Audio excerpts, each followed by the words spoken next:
Chi preferisce restare a casa, chi si apre alle città d'arte, le gite al mare in giornata restano le privilegiate, ma anche la montagna è meta scelta dai trevigiani per trascorrere il weekend di Ferragosto in famiglia. Al mare, Jesolo, Lignano e Caorle. No, ma Padova. Anche Padova, Colli Euganei. Qua nei dintorni. Perché paura? No, quest'anno le vacanze saranno sicuramente più brevi e vicine, insomma, a casa, e quindi non spostandoci non andremo neanche distanti, insomma. Già Jesolo è insomma, adesso con la situazione che c'è, sì, non è il massimo neanche lì, a dire la verità, perché anche sabato scorso c'era tanta gente senza mascherine, però insomma non si può neanche chiudersi in casa, ecco. Cortina, Auronzo, quelle zone là. A casa, in famiglia. Perché mi piace trascorrerlo a casa e non in mezzo alle persone. Perché quest'anno c'è un po' di paura.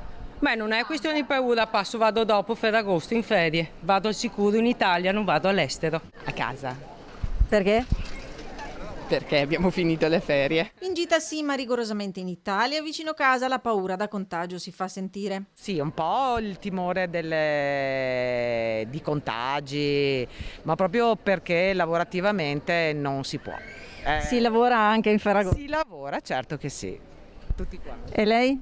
A casa, ma perché non ho ancora organizzato niente. In Toscana, in un agriturismo.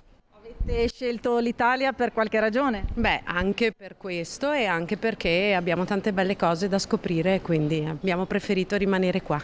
Quindi un po' paura. Beh, diciamo che ci si sente più tranquilli a non fare progetti all'estero quest'estate. C'è anche chi sta pagando le chiusure del lockdown e il Ferragosto lo passa a lavoro. Si lavora Dove? in negozio. Quindi si tiene aperto anche Ferragosto. Ma sì, chiuderò a Ferragosto, il 9, sì, il 15, il 14, il 15, cos'è, il 16, domenica. E poi si lavora. Siamo stati chiusi 10 settimane forzatamente.